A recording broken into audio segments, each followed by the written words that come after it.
রাঙামতি ধারাবাহিকের আজকের পর্বের শুরুতেই দেখা যায় বৃন্দা একা ঘরে বসে গভীর দুশ্চিন্তায় ডুবে আছে। নকল দলিল আর সই করার অপরাধে এবার সবাই তাকে পুলিশের হাতে তুলে দেবে। এই ভয়ে সে অস্থির হয়ে ওঠে।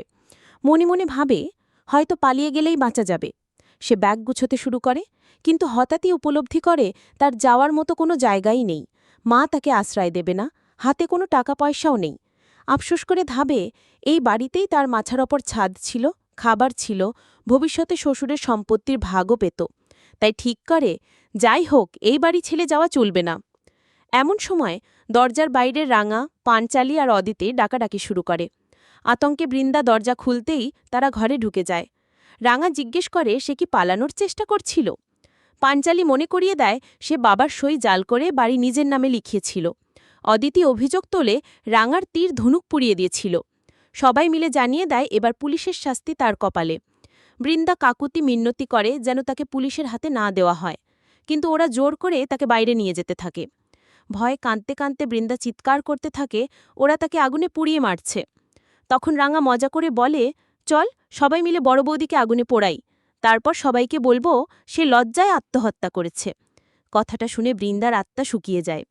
সে তার শ্বশুরকে ডাকতে থাকে।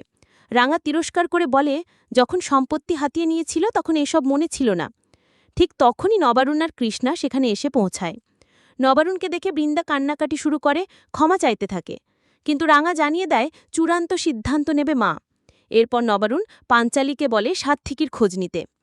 অন্য দৃশ্যে দেখা যায় অঙ্কুর জানাচ্ছে ডাক্তার বলেছে মেজদার অবস্থা খুব খারাপ। পাঞ্চালি কাঁদতে কাঁদতে বলে যেভাবেই হোক মেজদাকে সুস্থ করে আনতে হবে। আবার বৃন্দা রাঙার কাছে অনুনয় করছে যেন তাকে পুলিশের হাতে না দেয়। তখন প্রমিতা এসে দাঁড়ায়। রাঙা জানিয়ে দেয় এবার বড় বৌদির ব্যাপারে শাশুড়িই সিদ্ধান্ত নেবে। প্রমিতা জানতে চান সাত্ত্বিকীর কি হয়েছে। পাঞ্চালি জানায় তার হার্ট অ্যাটাক হয়েছে। শুনে প্রমিতার মন ভেঙে যায়। রাঙা বলে এই জন্যই তো মাঠে আশ্রমে পাঠানো হয়েছিল, এসব কষ্ট সহ্য করতে পারতেন না। বৃন্দা তখন শাশুড়ির পায়ে লুটিয়ে পড়ে ক্ষমা ভিক্ষা করে। প্রমিতা তাকে দাঁড় করিয়ে রাঙাকে বলেন জুতো খুলতে। রাঙা জুতো খুলে দেয়। প্রমিতা বৃন্দাকে বলেন যদি সত্যিই শেষ সুযোগ চাই তবে সেই জুতো মাথায় তুলে পুরো বাড়ি ঘুরতে হবে, কারণ একসময় বৃন্দাই রাঙাকে জুতো মাথায় হাঁটিয়েছিল, আবার রাঙার স্বপ্ন সেই তীর ধনুকও পুড়িয়ে দিয়েছিল। অবশেষে বৃন্দা বাধ্য হয়ে রাঙার জুতো মাথায় নিয়ে হাঁটে, সবার সামনে ক্ষমা চায়। শেষে পাঞ্চালি, রাঙা আর শাশুড়ির কাছে অনুনয় করে তাকে যেন বাড়ি থেকে বের করে না দেওয়া হয়। কিন্তু হঠাৎ করেই বৃন্দা অসুস্থ হয়ে পড়ে, বমি করতে করতে মাটিতে অজ্ঞান হয়ে যায়।